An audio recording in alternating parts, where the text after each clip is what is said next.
syrah li sadri wa yassir li amri wahlul 'uqdatam min lisani yafqahu qawli. Amma ba'du. Yang terhormat Ibu Kepala TK Aba Mertosanan, yang saya hormati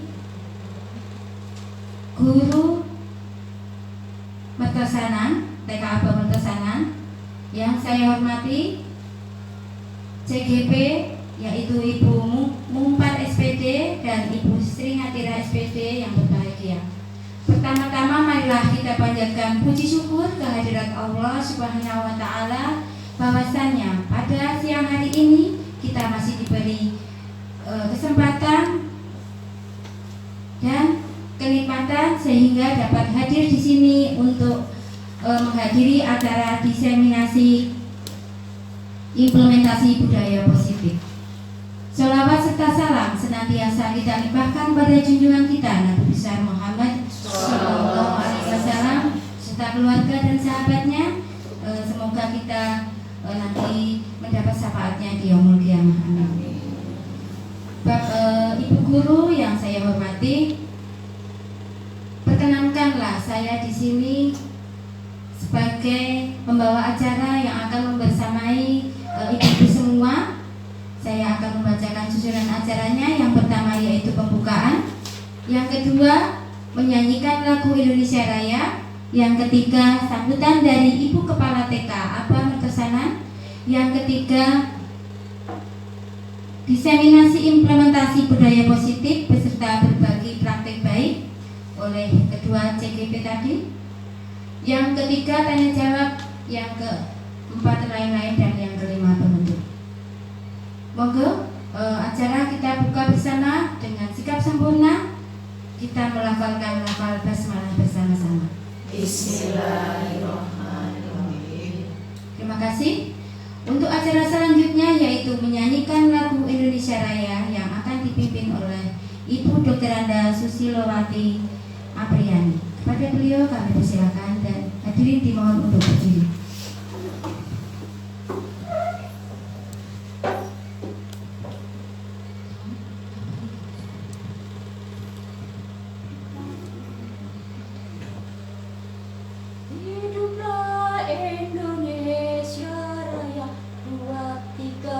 Indonesia tanah airku, tanah tumpah darahku. Di sanalah aku berdiri, jadi pandu ibuku. Indonesia kebangsaanku, bangsa dan tanah airku. Marilah kita berseru, Indonesia bersatu. Hiduplah tanahku, hiduplah negeriku, bangsaku, rakyatku semuanya. Bangunlah jiwanya, bangunlah badannya untuk Indonesia Raya.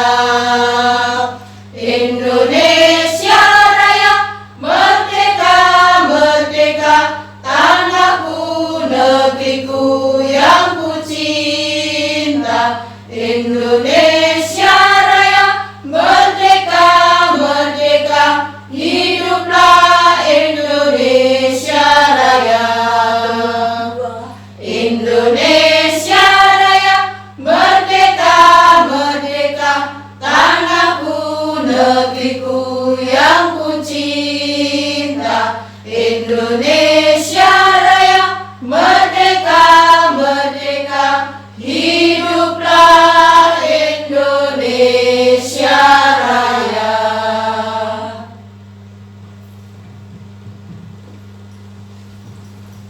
Hadirin dimohon untuk berduduk kembali.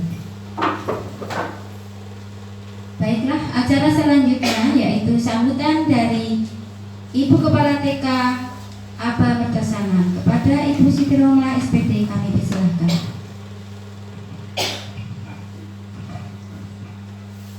Bismillahirrahmanirrahim. Waalaikumsalam warahmatullahi wabarakatuh.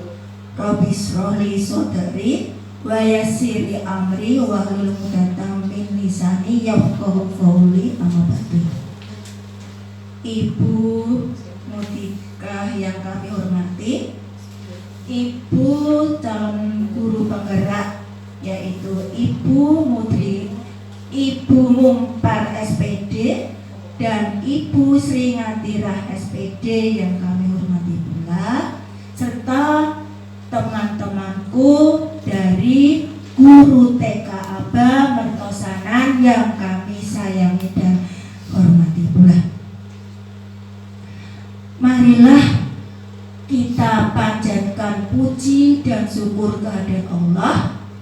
Hari ini kita diberi kenikmatan yang banyak sekali, yang berupa kenikmatan Islam dan kesehatan, sehingga kita bisa menghadiri acara desiminasi pada hari ini. Tak lupa sholawat kita curahkan kepada Nabi kita Muhammad Sallallahu Alaihi Wasallam. Semoga di hari akhir nanti kita mendapat syafaatnya. Ibu-ibu yang kami banggakan, alhamdulillah pada program guru penggerak angkatan ke-7 di TK Aba Mertosanan dapat lolos 2 guru, yaitu Ibu Mumpar SPD dan Ibu Sri Ngatirah SPD. Alhamdulillah sekali. Semoga program ini selanjutnya dapat guru-guru yang belum mengikuti jejak mereka bisa mengikutinya. Dan pada hari ini kedua ibu akan mengadakan desiminasi.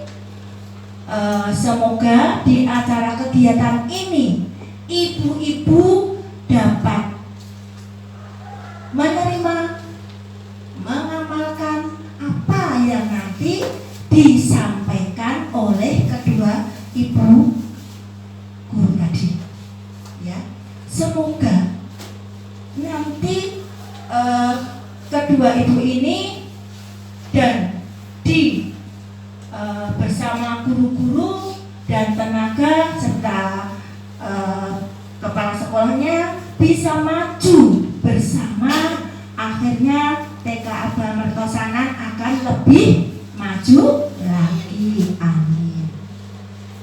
Saya berharap pada guru-guru, mari pada program selanjutnya itu monggo mengikuti jejak guru kedua tersebut, sehingga nanti insya Allah semua guru-guru di TK Aba Mertosanan menjadi guru penggerak dan akan mendidik putra-putrinya akan lebih mantap dan lebih maju lagi, ya.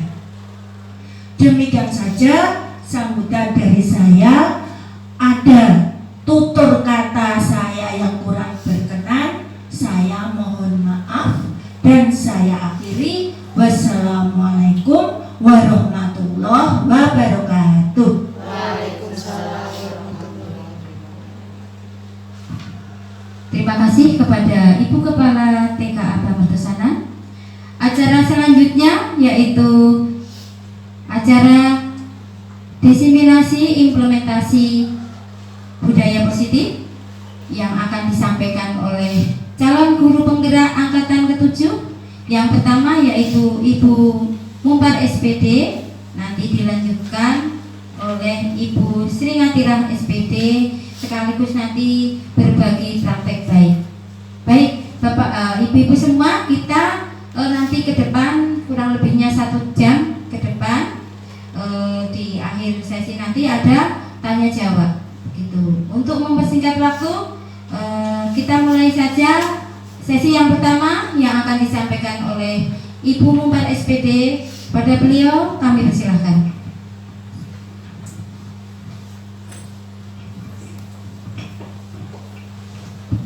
Terima kasih. Assalamualaikum warahmatullahi wabarakatuh. Waalaikumsalam warahmatullahi wabarakatuh. Yang terhormat Ibu Guru, Ibu Kepala Sekolah TK Abah Mertosanan, Ibu Siti Romah SPD AUD, Ibu Putrika yang juga kami hormati sebagai alumni guru penggerak angkatan ketiga, dan Ibu Guru TK Abah Mertosanan serta Ibu Guru KB Aisyah Mertosanan yang saya sayangi. Pertama-tama marilah kita panjatkan puji syukur kita kehadirat Allah Subhanahu wa taala yang mana pada siang hari ini telah melimpahkan rahmat dan hidayahnya kepada kita semua, sehingga pada siang hari ini kita masih bisa berkumpul di sini, diberi kesehatan, diberi kesempatan untuk mengikuti acara diseminasi implementasi budaya positif. Dan tak lupa semoga sholawat dan salam selalu tercurah kepada junjungan kita Nabi besar Muhammad SAW yang kita tunggu-tunggu syafaatnya besok di yaumil akhir. Sebelumnya untuk menyegarkan suasana, mohon ibu-ibu kita berdiri dulu ya. Yuk. Kapan hari ini bagaimana ibu-ibu? Bahagia? Alhamdulillah kita harus bahagia. Tepuk semangat.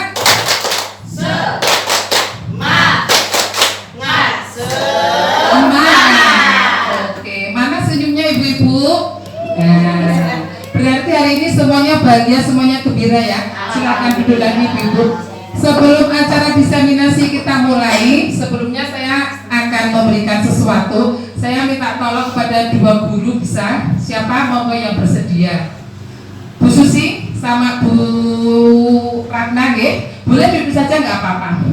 Saya mau memberikan paradigma baru yaitu tentang ilusi kontrol. Coba sekarang Bu Susi tuliskan sesuatu memakai kertas kecil, terus coba digenggam. Ambil sesuatu, atau ibu guru nggak perlu pegang apa, silahkan genggam tangannya. Nah, genggam yang kuat, dan saya minta Bu Ratna untuk mencoba membuka kepalan yang ada di tangannya Bu Susi sekuat tenaga. Nanti Bu Susi bagaimana dia mau apa tidak membuka kepalan tersebut. Bu Ratna bisa merayu, bisa menggunakan apa saja agar Bu Susi mau membuka kepalan tersebut. Monggo, bagaimana caranya agar kepalan yang ada di tangan Bu Susi bisa terbuka? Bisa merayu, boleh dirayu, boleh dipaksa, monggo. Monggo, bagaimana? Terbuka tidak? Oh, akhirnya terbuka. Berarti dari situ di situ yang akan saya sampaikan tentang perubahan paradigma stimulus respon teori kontrol. Jika di situ Bu Susi membuka kepalan tangannya dengan rayuan dan bujukan dari Bu Ratna, berarti Bu Susi masih bisa dikontrol oleh orang lain. Nah, di sini saya sampaikan siapa sesungguhnya yang memiliki kontrol. Ada stimulus respon, juga ada teori kontrol. Kalau stimulus respon, kita mencoba mengubah orang agar berpandangan sama dengan kita. Kita meminta orang lain untuk pandangnya sama. Tetapi menurut teori kontrol, kita berusaha memahami pandangan orang lain tentang dunia. Jadi setiap orang mempunyai pandangan yang berbeda-beda, tidak bisa disamakan. Sama dengan apa yang dilakukan Bu Susi tadi sama Bu Ratna, bahwa ternyata Bu Susi bisa membuka kepalan tangan tersebut dengan rayuan dan bujukan dari Bu Ratna. Berarti Bu Susi masih bisa dikontrol orang lain. Padahal sesungguhnya yang mengontrol diri sendiri kita adalah diri sendiri kita.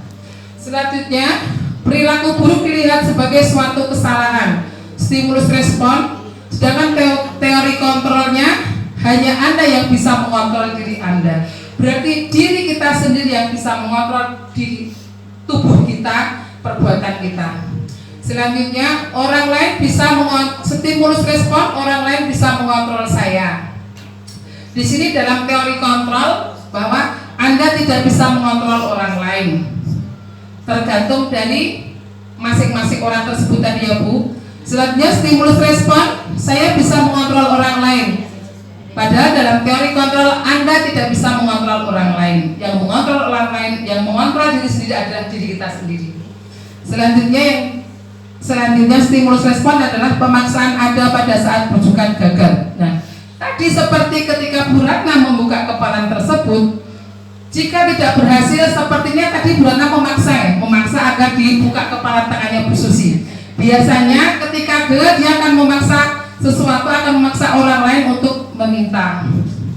Selanjutnya kolaborasi dan konsensus menciptakan pilihan-pilihan baru, kecuali jika keduanya saling berkolaborasi. Mengko nek minta buka, engko nek aku njaluk engko kudu tok buka lho. Nah, itu saling konsensus dan saling kolaborasi. Selanjutnya yang bawahnya model berpikir menang atau kalah. Stimulus respon model berpikir menang atau kalah dalam teori kontrol, yaitu model perilaku menang, menang, menang, dan menang. Selanjutnya yang bawah. Nah, di sini apakah makna disiplin? Kalau menurut ibu-ibu apa makna disiplin? Tertib, apalagi tepat waktu. Ada yang lain Bu? Monggo. On time ya. Nah, di sini di dalam modul bahasa disiplin berasal dari bahasa Latin disiplina yang artinya belajar. Makna asal dari kata ini berkonotasi dengan disiplin diri dari murid-murid Sokrates dan Plato. Disiplin diri membuat orang menggali potensinya menuju sebuah tujuan apa yang dia hargai. Namun dalam budaya kita, makna kata disiplin telah berubah menjadi sesuatu yang dilakukan seseorang pada orang lain untuk mendapatkan kepatuhan. Kecenderungan umum adalah menghubungkan kata disiplin dengan ketidaknyamanan, bukan dengan apa yang kita hargai atau pencapaian satu tujuan mulia. Jadi maksud disiplin di sini dalam budaya kita bahwa disiplin itu merubah sesuatu yang dilakukan seseorang untuk mendapatkan kepatuhan. Contohnya ketika di dalam suatu lembaga atau instansi itu ada peraturan. Jika peraturan tersebut dilanggar, berarti orang tersebut tidak disiplin. Dan disiplin itu nantinya ada disiplin yang berasal motivasi disiplin ada yang berasal dari diri sendiri maupun dari orang lain. Selanjutnya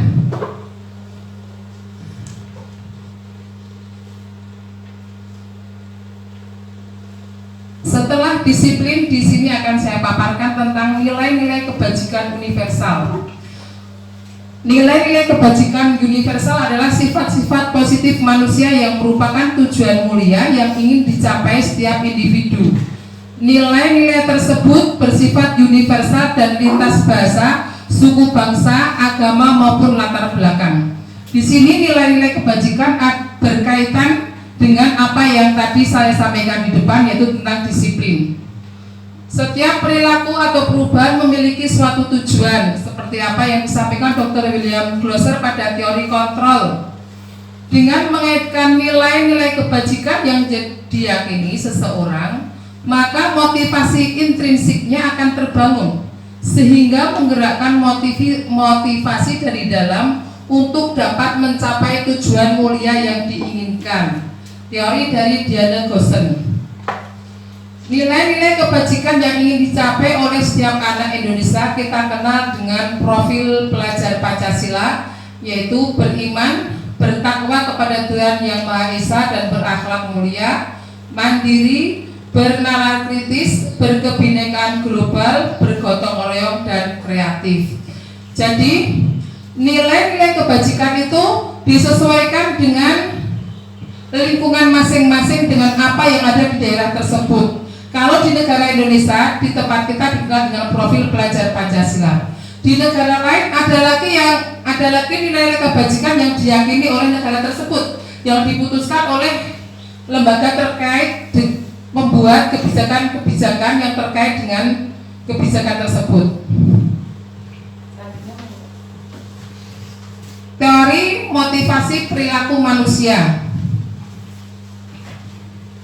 Di sini teori motivasi terbagi menjadi 3. Yang pertama yaitu untuk menghindari ketidaknyamanan atau hukuman. Apa yang akan terjadi apabila saya tidak melakukannya? Nah, di dalam poin yang nomor 1 itu termasuk motivasi eksternal, motivasi dari luar. Saya contohkan seumpama, oh aku nek minyak telat mengko diseneni. Oh aku nek minyak telat mengko mendapat hukuman. Nah, itu biasanya itu motivasi yang pertama. Berarti motivasinya masih dari luar, belum tumbuh dari diri sendiri. Masih terpengaruh dengan motivasi yang dari luar, eksternal. Selanjutnya yang kedua, yaitu untuk mendapatkan imbalan dari orang lain atau institusi. Apa yang akan saya dapatkan apabila saya melakukannya? Oh, nek aku lagi menyang kerupuk terus aku itu apa? Nah, itu termasuk juga motivasi eksternal, motivasi dari luar. Dan yang ketiga, untuk menghargai diri sendiri. Saya akan menjadi orang yang seperti apa bila saya melakukannya. Di sini motivasi internal, tujuan disiplin positif. Disiplin positif yang tadi saya sebutkan di depan, itu tujuannya adalah agar kita memotivasi diri sendiri kita. Oh, aku dari diri aku kini pemain punya foto gaweanku rampung. Oh, berarti aku perasaan nyaman. Ketika kita sudah melakukan motivasi internal tersebut tumbuh dalam diri kita, kita bisa mengukur. Oh, aku kira oh, aku pengen seperti ini. Aku pengen sukses. Aku pengen jadi orang yang lebih baik lagi. Itu adalah motivasi dari diri sendiri kita. Motivasi internal, tujuan dari disiplin positif. Jadi kita memposisikan diri kita sendiri. Oh, berarti aku harus begini, aku harus begini. Itu yang perlu kita tumbuhkan dari diri kita sendiri tanpa adanya motivasi eksternal dari luar. Seperti selaras apa yang disampaikan oleh Ki Hajar Dewantara dalam bukunya tentang merdeka. Merdeka itu artinya yaitu tidak hanya terlepas dari perintah, akan tetapi juga cakap buat memerintah diri sendiri. Dalam buku Ki Hajar Dewantara, Pemikiran Konsepsi Keteladanan Sikap Merdeka. Jadi apa yang disampaikan Ki Hajar Dewantara tersebut bahwa disiplin positif tersebut kita tumbuhkan dari dalam diri kita sendiri tanpa ada motivasi dari luar. Dan untuk menumbuhkan disiplin positif dalam diri sendiri tersebut, kita juga memerlukan belajar. Kita juga perlu belajar pelan-pelan dari diri kita sendiri. Kita pupuk diri kita sendiri. Oh, aku berarti harus berubah. Oh, aku berarti harus bisa seperti itu. Nah, di sini selanjutnya yaitu restitusi. Apa itu restitusi? Restitusi adalah proses menciptakan kondisi bagi murid untuk memperbaiki kesalahan mereka sehingga mereka bisa kembali pada kelompok mereka dengan karakter yang lebih kuat. Restitusi juga merupakan proses kolaboratif yang mengajarkan murid untuk mencari solusi untuk masalah mereka dan membantu murid berpikir tentang orang seperti apa yang mereka ingin menjadi, tujuan mulia, dan bagaimana mereka harus memperlakukan orang. Restitusi adalah kondisi memperbaiki kesalahan. Jadi ketika anak kita atau murid kita berbuat kesalahan, kita gali, kenapa bisa seperti itu? Ya, semua orang memang pernah bersalah. Dan kenapa kamu melakukan seperti itu? Kita gali kenapa kesalahan tersebut bisa dia lakukan. Nah, di sini ciri-ciri dari restitusi yaitu bukan untuk menebus kesalahan, namun untuk belajar dari kesalahan. Ketika anak berbuat salah, dari kesalahan tersebut lain hari dan lain waktu dia akan belajar. Oh, aku ingin ini jadi tipe, berarti aku harus lebih hati-hati. Yang kedua yaitu untuk memperbaiki hubungan. Tawaran bukan paksaan. Restitusi menuntut untuk melihat ke dalam diri. Restitusi mencari kebutuhan dasar yang mendasari tindakan. Restitusi diri adalah cara yang paling baik. Restitusi fokus pada karakter bukan tindakan. Restitusi fokus pada solusi. Restitusi mengembalikan murid yang berbuat salah pada kelompoknya. Nah, ketika anak berbuat salah, kita selesaikan dengan cara restitusi tersebut nanti kita gali, kita selesaikan masalah apa yang dia hadapi. Selanjutnya ketika anak tersebut sudah merasa terselesaikan masalahnya, sudah kita capai solusinya, kita kembalikan lagi kepada kelompok mereka ketika mereka bermain. Untuk selengkapnya tentang segitiga restitusi nanti akan disampaikan oleh Ibu Sri Ngatira. Selanjutnya materi yang ketiga yaitu tentang keyakinan kelas atau kesepakatan kelas. Mengapa tidak peraturan saja? Mengapa harus keyakinan kelas? Nah, di sini saya menyampaikan paparan mengapa kita memiliki peraturan harus menggunakan helm bila mengendarai kendaraan roda 2. Coba Ibu ada yang tahu kenapa harus pakai helm? Kenapa Bu? Menjaga keselamatan. Menjaga keselamatan. Ada lain lagi? Menepati aturan negara. Ada lagi?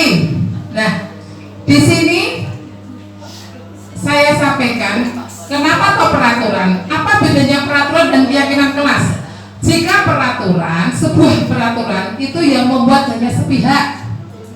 Berarti untuk peraturan memakai helm yang mengatur, yang memberikan peraturan siapa? Pemerintah. Nah, di sini saya akan menyampaikan tentang keyakinan kelas dan juga kesepakatan kelas. Jika peraturan itu tadi yang membuat sepihak, tetapi untuk keyakinan kelas dan kesepakatan kelas itu kita buat secara bersama-sama. Kita gali dari semua anak didik yang untuk kesepakatan kelas. Kita curah pendapat, seperti contohnya di sini kita membuat kesepakatan kelas. Apa kesepakatan kelas yang akan kita laksanakan untuk diseminasi hari ini? Nah, itu ketika kita sudah menyepakati sebuah kesepakatan kelas, maka kita semua akan berusaha untuk melaksanakan kesepakatan tersebut. Beda dengan peraturan ya Bu, dan jadi kesepakatan kelas itu dari kita juga untuk kita. Ketika kita mematuhi kesepakatan kelas tersebut, berarti dalam diri kita tidak ada kata terpaksa, karena kita yang membuat, kita juga yang melaksanakan. Berbeda dengan peraturan. Jika peraturan itu yang membuat hanya sepihak dua pihak, itu di dalam diri kita pasti ada perasaan terpaksa atau aku nek ora manut peraturan aku disengeni, aku nek ora manut peraturan aku dihukum, aku diberi sanksi. Berbeda dengan kesepakatan kelas atau keyakinan kelas, kesepakatan sekolah atau keyakinan sekolah. Ketika kita sudah menyepakati, kita saling curah pendapat, kita garis semua pendapat, kita putuskan sebuah kesepakatan sekolah atau kesepakatan kelas, kita berarti berusaha untuk melaksanakan dan mematuhi tersebut, karena itu dari kita, yang melaksanakan juga kita. Selanjutnya, mengapa kita memiliki peraturan 3M? Menggunakan masker, mencuci tangan, dan menjaga jarak 1,5 meter. Mengapa Bu? Biar tidak tertular. Biar tidak tertular COVID. Ini adalah peraturan waktu masih COVID. Tapi untuk peraturan tersebut juga mungkin, meskipun itu peraturan, juga mungkin ada manfaatnya yang bisa kita rasakan ya. Dan yang ketiga yaitu mengapa kita memiliki peraturan harus datang tepat waktu pada saat mengikuti pelatihan. Yang simpel saja ya di sini. Mengapa kita memiliki peraturan harus datang tepat waktu pada saat kita mengajar. Nah, di sini peraturan datang tepat waktu, kita datang tepat waktu kenapa Bu? Di sini kita belajar bersama-sama ya, sharing bersama-sama nggih Bu Kepala. Nggih. Ada baiknya apabila peraturan tersebut kita ubah menjadi kesepakatan kelas atau kesepakatan sekolah. Jadi kita saling curah pendapat, kita gali pendapat bersama-sama. Selanjutnya kita putuskan bersama-sama, juga kita laksanakan bersama-sama. Jadi ketika peraturan itu sudah berubah menjadi kesepakatan, maka di dalam diri kita tidak akan ada kata terpaksa atau mengeluh, karena kita bersama-sama melakukannya dan menetapkannya secara bersama. Dan untuk mendukung motivasi intrinsik yang dari dalam diri kita, Kita kembali ke nilai-nilai atau keyakinan-keyakinan lebih menggerakkan seseorang dibandingkan mengikuti serangkaian peraturan-peraturan. Karena jujur di negara kita itu, umumnya di Jawa, kalau ada peraturan itu biasanya banyak yang melanggar. Wong rapat kita mau lekas telat kok. Undangannya jam 09.00 mulai jam 10. Nggih mboten, Bu? Nah, seperti itu. Jadi kita lebih tergerak untuk melaksanakan sebuah kesepakatan daripada sebuah peraturan.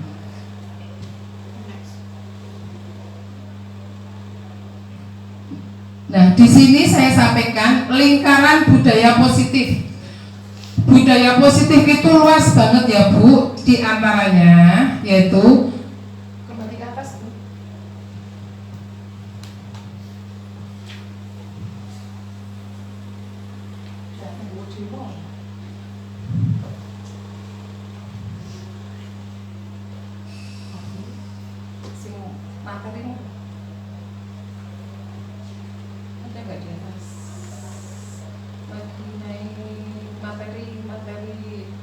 Nah, nih disiplin positif itu ada beberapa.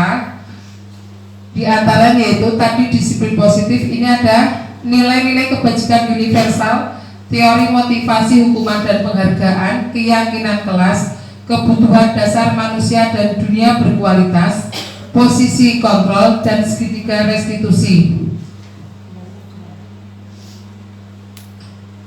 Seperti yang tadi saya sampaikan, di sini ada lingkaran budaya positif. Jadi budaya positif itu cakupannya lebih luas. Di dalam lingkaran budaya positif ada lingkungan positif. Di dalamnya juga ada keyakinan kelas dan peraturan kelas. Jadi keyakinan kelas dan peraturan kelas itu masuk di dalam lingkungan positif, juga masuk dalam budaya positif. Dan masih ada lagi budaya positif yang lainnya selain dari keyakinan kelas tersebut yang nanti akan disampaikan oleh Ibu Sri Ngatira.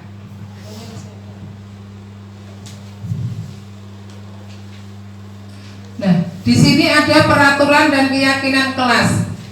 Peraturan selalu kembalikan buku ke tempatnya. Jika kita membuat seperti itu, maka kita membuat peraturan. Berbeda dengan keyakinan kelas kita, keyakinan kelas yaitu tanggung jawab. Ketika kita sudah menyampaikan ke anak-anak membuat kesepakatan dan keyakinan kelas tentang tanggung jawab, maka mereka akan sadar dengan sendirinya. Ketika mereka selesai membaca buku, akan dikembalikan di tempatnya. Terus dilarang mengganggu orang lain. Apabila dalam sebuah peraturan ditulis dilarang mengganggu orang lain, maka di dalam keyakinan kelas yaitu menghormati orang lain. Menghormati orang lain ibaratnya kita tidak mengganggu teman kita dalam belajar atau bermain. Nanti kita sampaikan ke anak-anak ketika kita membuat kesepakatan atau keyakinan kelas dengan kata-katanya itu lebih rinci dan lebih simpel dan tidak terlalu panjang. Dan untuk keyakinan serta kesepakatan kelas itu tidak banyak sekali. Dan yang penting kita memungkinkan anak-anak untuk bisa melaksanakan keyakinan kelas tersebut. Yang ketiga yaitu contoh dari peraturan, hadir di sekolah 15 menit sebelum pembelajaran dimulai. Nah, di situ kalau di dalam keyakinan kelas itu yaitu berkomitmen. Komitmen dalam diri sendiri bahwa masuk jam semini berarti aku 15 menit kudu wis datang mengko ndak telat di semini Bu Guru. Dalam keyakinan kelas selanjutnya yaitu dilarang melakukan kekerasan. Dalam keyakinan kelas tertulis keselamatan dan menghormati orang lain. Dan dilarang menggunakan narkoba. Dilarang menggunakan narkoba itu sudah jelas bahwa itu untuk kesehatan. Tanpa kita dengung-dengungkan, tanpa kita tuh dilarang menggunakan narkoba, saya rasa dalam diri sendiri apabila mempunyai motivasi intrinsik untuk menjaga kesehatan, dia tidak akan menggunakan narkoba. Yang selanjutnya bergantian atau menunggu giliran. Di sini dalam keyakinan kelas yaitu menghormati orang lain, bersabar atau antri, gunakan masker, jelas ya untuk penggunaan masker itu seperti tahun-tahun kemarin ketika COVID, jelas itu untuk kesehatan dan keselamatan masing-masing. Yang terakhir yaitu jangan berlari di kelas atau koridor.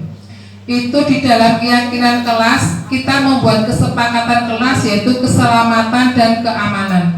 Karena ketika anak-anak bermain di koridor-koridor, berlari ke sana kemari, itu nanti yang jelas anak-anak bisa bertabrakan atau menabrak apapun yang pada akhirnya akan membuat keadaan tidak selamat dan tidak aman. Di sini saya contohkan tentang kesepakatan kelas TK Dharma Wanita Persatuan 1 yang sudah disusun, yaitu kesepakatan kelas datang tepat waktu, mengucapkan salam, menjaga kebersihan sekolah, berdoa sebelum dan sesudah kegiatan, aktif dalam pembelajaran, tertib. Selanjutnya dari TK lain yang saya baca, kesepakatan kelas yang A, kami guru dan murid yang saling menyayangi, kami murid yang semangat belajar, kami murid yang peduli dengan teman-teman. Seperti kemarin saya juga sudah menerapkan untuk kesepakatan kelas, saya ajak anak-anak untuk membuat kesepakatan kelas curah pendapat. Di antaranya yaitu datang tepat waktu, hampir sama dengan ini, datang tepat waktu dan ucap salam. Selesai kegiatan dan bermain, anak-anak membereskan mainannya sendiri. Sebetulnya hal-hal tersebut sudah kita laksanakan tiap hari ya Bu, dan saya rasa semua juga sudah melaksanakan. Dan selama ini kita menyampaikan ke anak-anak selesai bermain silahkan dirapikan, silahkan dibereskan. Dan sekarang kita tahu ilmunya, bahwa ternyata hal tersebut adalah sebuah teori, sebuah ilmu, yaitu kesepakatan kelas atau keyakinan kelas. Saya sendiri juga dulu belum tahu ya Bu, dan setelah mengikuti pendidikan calon guru penggerak baru mengetahui, oh ternyata seperti ini. Berarti kita selama ini sudah melaksanakan. Kita minta kepada anak untuk membereskan mainan, silahkan bertanggung jawab setelah selesai bermain. Setelah selesai belajar, alat-alatnya dirapikan, permainannya, alat mainnya dibereskan.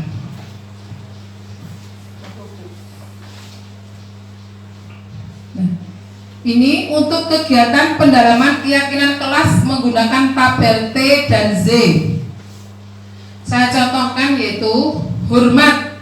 Kami meyakini bahwa sangat penting untuk menghormati semua orang dan barang milik orang lain.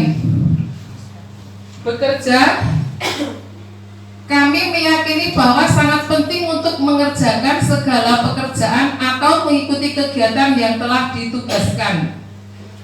Diterima dan dimiliki, kami meyakini bahwa sangat penting untuk merasa diterima pada suatu kelompok dan saling peduli satu dengan yang lain. Di sini ada tabel namanya tabel Z ya Bu. Di sini terlihat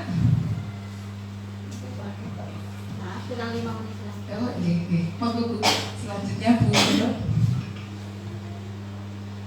peraturan. Nah, saya contohkan peraturan dan sebuah peraturan juga keyakinan kelas.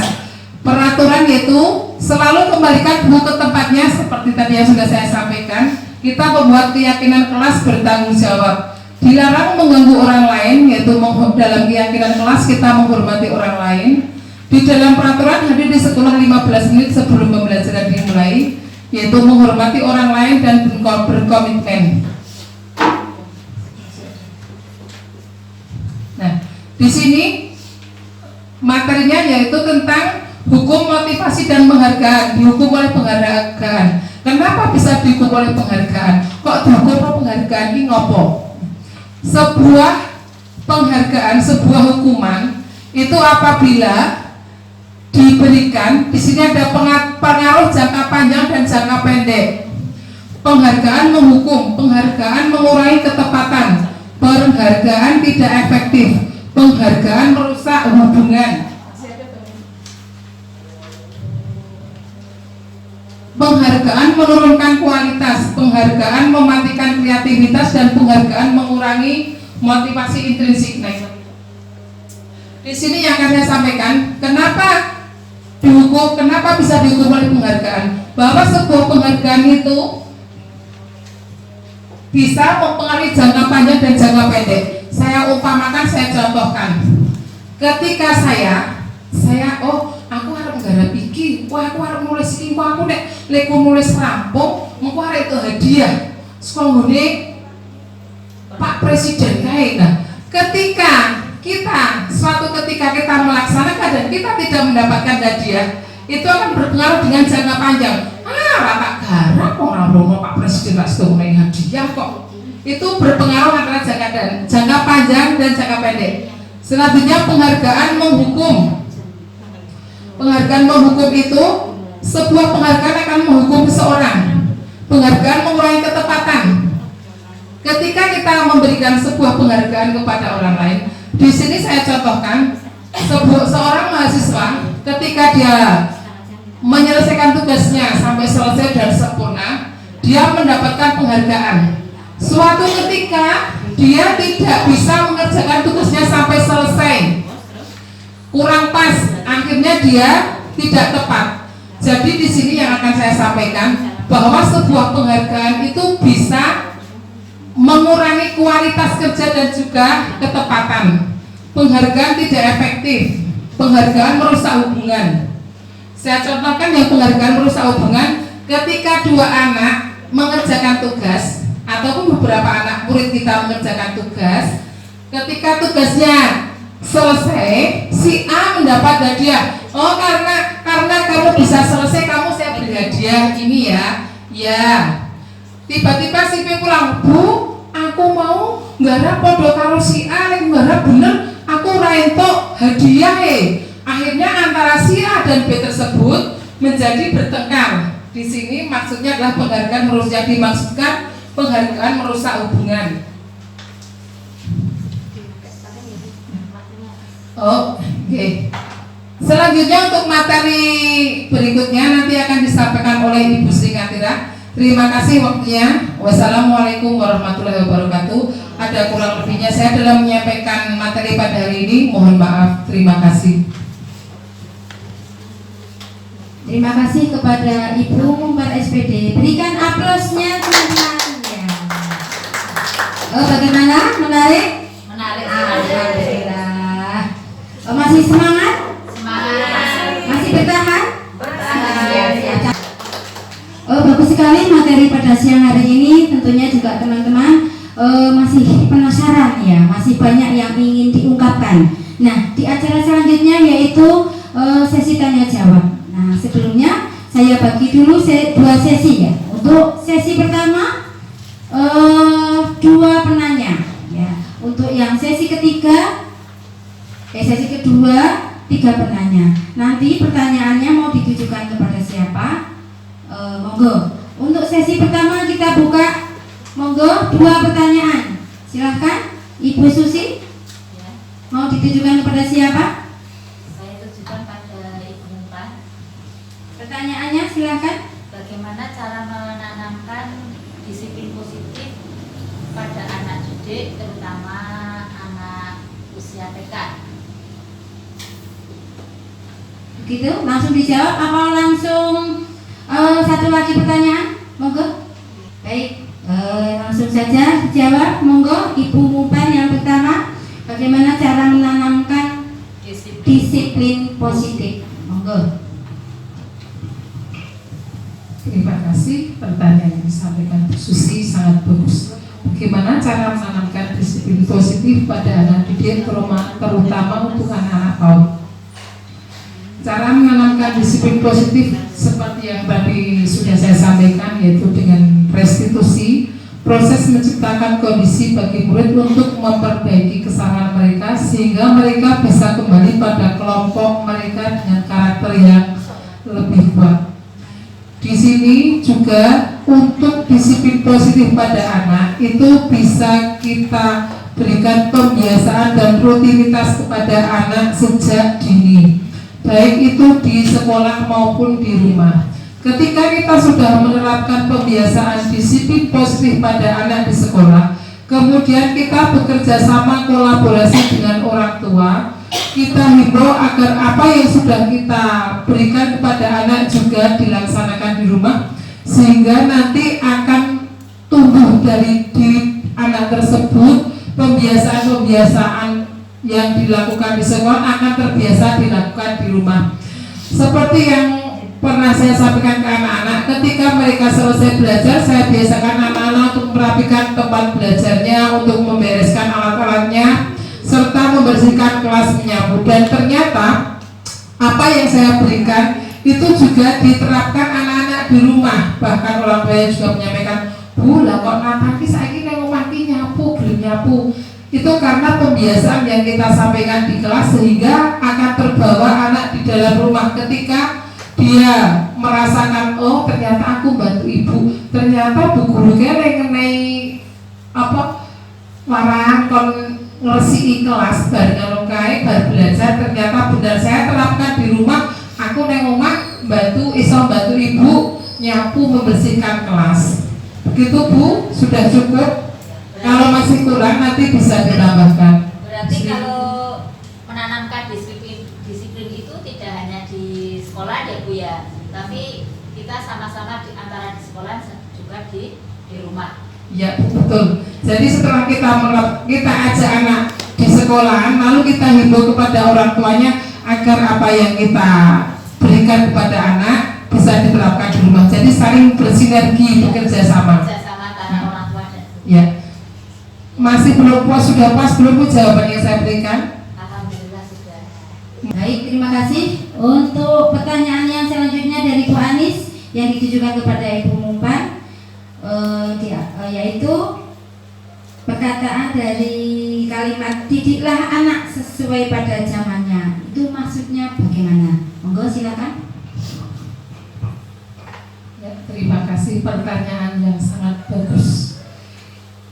Pendidikan yang sesuai dengan kodrat alam dan kodrat zaman itu adalah selaras dengan apa yang ada di dalam kurikulum yang sekarang kita pakai ya Mbak. Untuk kurikulum sekarang kan kita memakai IKM, implementasi kurikulum merdeka, di mana di situ disampaikan Bapak Ki Hajar Dewantara bahwa didiklah anak sesuai dengan kodrat alam dan kodrat zaman, bahwa pendidikan pembelajaran itu disesuaikan dengan tempat tinggal anak, disesuaikan dengan lingkungan masing-masing anak. Saya contohkan umpamakan sekolahnya di daerah pantai di dekat nelayan, lingkungannya banyak nelayan, lingkungannya pantai. Tidak mungkin kita akan membawa anak-anak belajar tentang sawah karena di lingkungan nelayan tidak ada sawah ya, meskipun ada tapi tidak begitu banyak. Dan juga lagi ketika lingkungannya di daerah pegunungan dekat Merapi sana, tidak mungkin kita akan memberikan pembelajaran tentang pantai, karena untuk saat ini pembelajaran itu adalah pembelajaran yang sesuai, yang pas dengan anak. Anak-anak itu akan merasa senang apabila dia bisa merasakan sendiri atau melihat sendiri. Jika selama ini sebelum kurikulum merdeka itu mungkin kita bisa memberikan pembelajaran lewat gambar, namun untuk saat ini kita usahakan untuk memberikan pembelajaran anak secara nyata. Ketika kita memberikan topik tentang lapangan ya, ayo kita jalan anak ke lapangan. Jadi disesuaikan dengan lingkungan masing-masing. Kalau lingkungannya dekat dengan pertokoan ya berarti kita bisa memberikan pembelajaran tentang berdagang atau dengan materi pertokoan. Itu yang sesuai dengan kodrat alam. Selanjutnya, pendidikan yang sesuai dengan kodrat zaman, yaitu bahwa untuk saat ini kita sudah memasuki abad 21. Tidak mungkin kita akan memberikan pembelajaran ayo kayak nulis rampung, terus moco nulis berhitung selesai. Namun untuk saat ini anak-anak itu belajar tidak hanya dengan bu guru. Anak-anak itu belajar dari luar. Sekarang sudah ada banyak YouTube, ada banyak laptop, ada banyak HP. Bahkan anak kecil pun sekarang sudah memegang HP, sudah pinter. Mereka bisa belajar dari YouTube, mereka bisa belajar dari HP. Jadi untuk saat ini HP, laptop itu sudah terbiasa ya, Bu. Jadi untuk pembelajaran yang sesuai dengan kodrat zaman itu kita harus memberikan pembelajaran dan pendidikan anak sesuai dengan abad 21 dengan teknologi saat ini. Begitu Bu, sudah puas atau masih bisa diterima? Oh ya, terima kasih. Monggo Ibu moderator. Teman-teman, saya rasa sudah cukup pemaparan pada siang hari ini. Saya sebagai moderator izinkan untuk menyimpulkan beberapa hal dari apa yang sudah disampaikan ataupun yang sudah dipertanyakan tadi. Yang pertama yaitu yang bisa mengontrol diri kita hanyalah kita sendiri, kecuali keduanya ada saling kolaborasi. Yang kedua, guru berperan secara profesional. Ketika anak menghadapi masalah, jangan langsung ngejudge anak, tapi bagaimana guru menggali, mencari solusi sehingga anak tidak merasa bersalah, tapi nyaman dan sebagai pengalaman begitu. Yang ketiga, kesepakatan kelas sangatlah penting agar anak merasa nyaman dalam mengikuti pembelajaran. Kesepakatan kelas sangat diperlukan untuk kemajuan keberhasilan suatu pendidikan.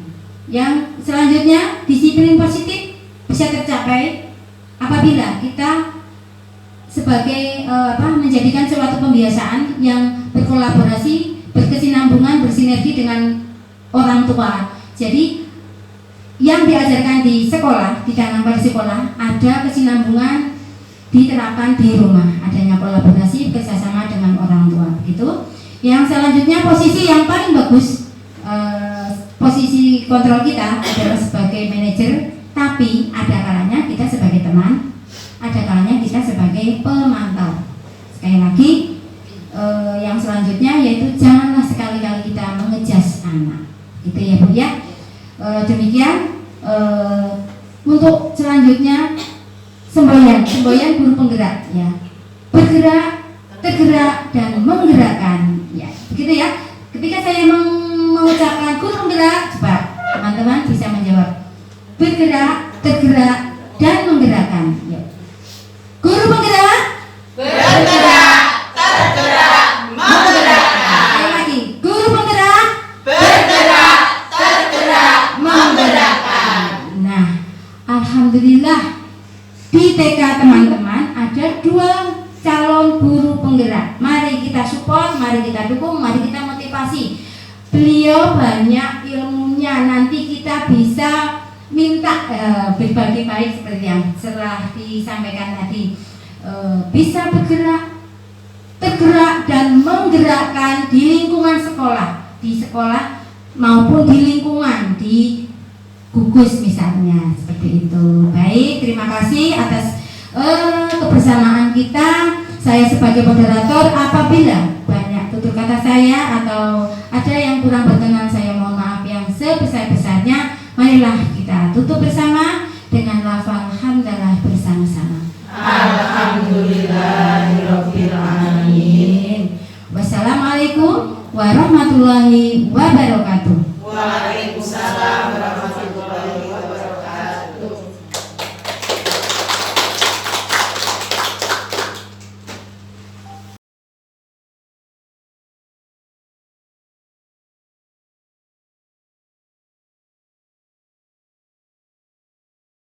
Assalamualaikum warahmatullahi wabarakatuh.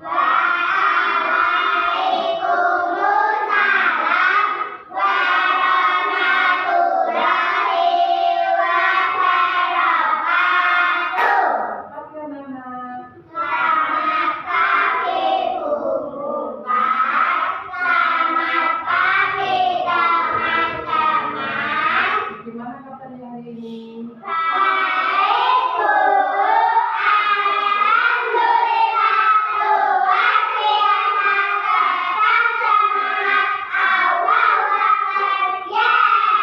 Alhamdulillah. Anak-anak, pagi hari ini kita akan membuat kesepakatan kelas ya.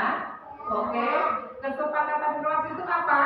Sesuatu yang disepakati. Terus kan udah disepakati bagaimana? Dilakukan bersama-sama. Kita membuat, kita sepakati bersama dan kita laksanakan, kita lakukan bersama. Contohnya kesepakatan kelas itu apa saja ya kira-kira ya? Menjaga kebersihan. Terus ada lagi tidak? Setuju tidak kalau menjaga kebersihan? Anak-anak kalau masuk sekolah jam berapa? Jam berapa? 7:30. Berarti kalau 7:30 anak-anak berangkatnya jam berapa?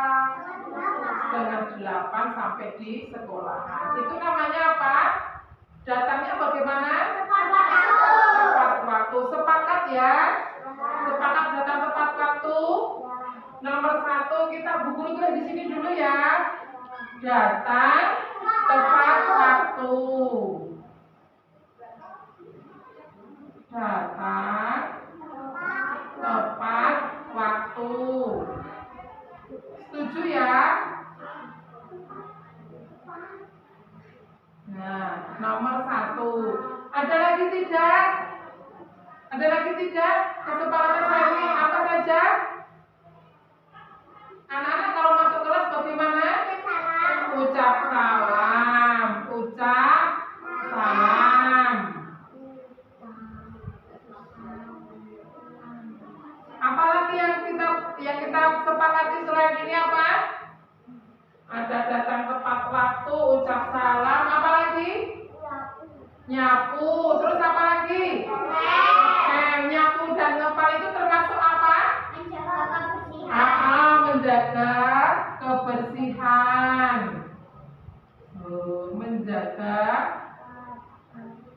Menjaga kebersihan. Ada lagi tidak? Apa lagi yuk? Setelah menjaga kebersihan, ada lagi anak-anak kalau di sekolahan punya tugas tidak? Tugasnya dikerjakan tidak? Sampai selesai? Sampai selesai tidak? Itu namanya apa? Tanggung jawab ya. Tanggung jawab. Ada lagi tidak kira-kira apa? Masih ada tidak yang harus kita sepakati, yang harus kita laksanakan, kita lakukan? Saling tolong menolong. Saling tolong menolong. Ada berapa kesepakatan yang kita buat? Sudah cukup belum? Masih perlu ditambahi tidak? Oh ya, coba Bu Guru tambah. Bagaimana anak-anak ketika berdoa? Tidak boleh gojek, terus tidak boleh teriak-teriak, tidak boleh bercanda. Apa lagi? Tidak boleh lari-lari. Berarti berdoa dengan apa? Khusyuk. Apa? Berdoa khusyuk. Berdoa khusyuk itu tidak boleh disambi dengan gojek, tidak boleh lari-lari dan lainnya. Nah, kesepakatan kelas yang kita buat ada berapa, Dek? 6. Coba siapa sekarang yang setuju dengan kesepakatan kelas datang tepat waktu? Oh, coba Mbak Azra kalau setuju silakan ambil tanda setuju di depan, tempelkan di yang nomor 1. Nah, siapa lagi? Aku. Revi, coba kalau setuju tempel di situ, tanda setuju. Diambil. Dekat. Nah, sekarang kesepakatan yang nomor 2 yaitu apa? Ucap salam. Siapa yang setuju? Alika, silakan beri tanda setuju ditempel di nomor 2. Ambil tanda setuju.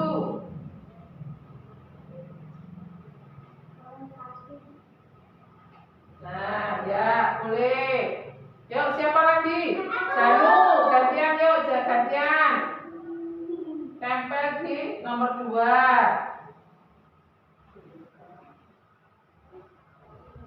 Nah, sekarang kesepakatan yang ketiga yaitu apa? Menjaga kebersihan. Anak-anak setuju tidak untuk menjaga kebersihan kelas?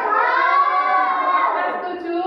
Silakan maju ambil tanda setuju, tempelkan di kesepakatan nomor 3. Tempelkan. Ya ini ditempel ke sini.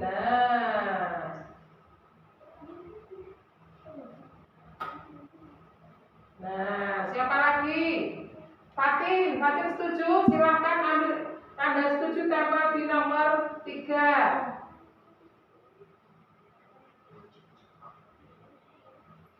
Nah, sekarang kesepakatan yang nomor 4. Yang nomor 4 kesepakatan kelasnya yaitu tanggung jawab. Tanggung jawab itu meliputi apa saja? Tugasnya dikerjakan sampai selesai. Terus apa? Anak-anak selesai belajar lospatnya dibereskan. Juga setuju dengan kesepakatan nomor 4? Silahkan maju, beri ambil tanda setuju, tempel di sini. Ambil tanda setuju, tempel di sini.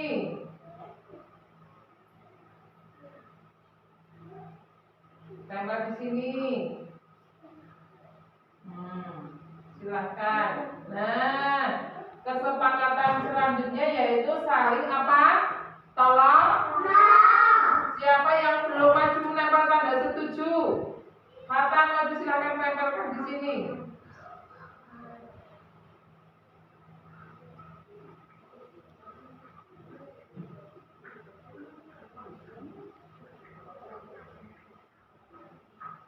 Di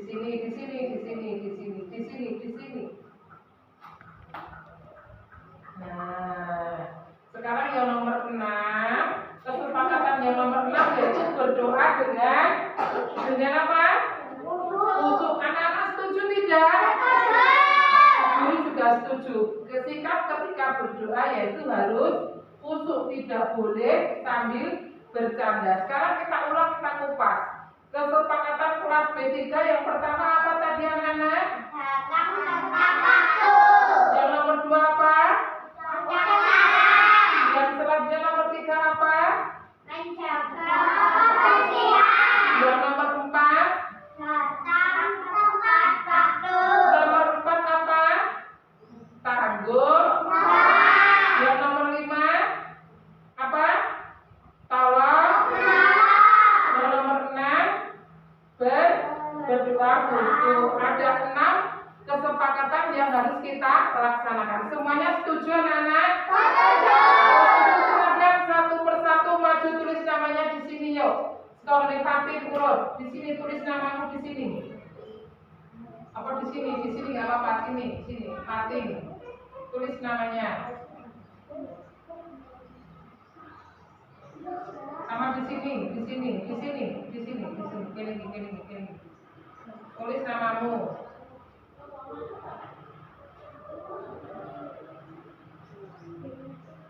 Yo, terus Najla silakan maju, tuliskan namamu di sini.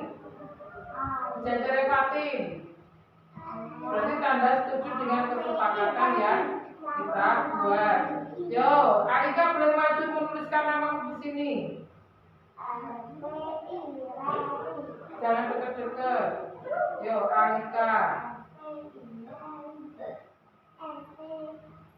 Janu silahkan maju tuliskan namanya di sini.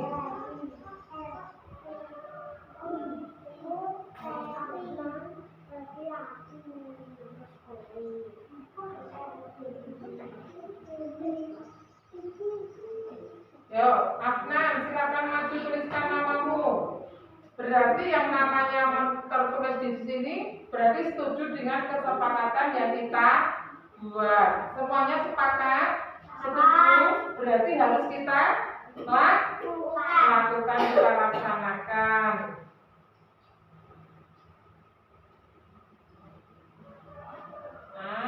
Nah, yuk, Revi silakan maju. Tanda tangan kesepakatan Revi.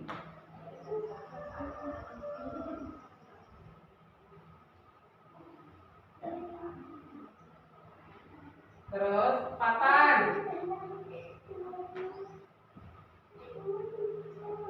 Silakan tulis nama di sini.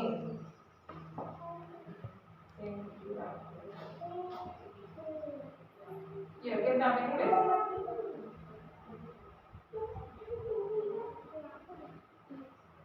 Yang terakhir Erdogan. Yuk, Erdogan. Tuliskan namamu di sini yang besar.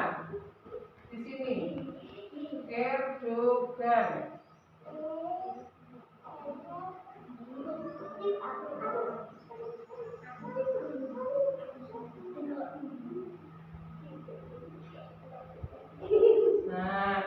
Nah, anak-anak sudah memberi tanda setuju di sini dan sudah membukukan, tuliskan namanya di sini. Berarti kita sudah sepakat, sudah setuju untuk melaksanakan kesepakatan kelas B3. Semuanya setuju? Oke? Semangat ya, tepuk semangat.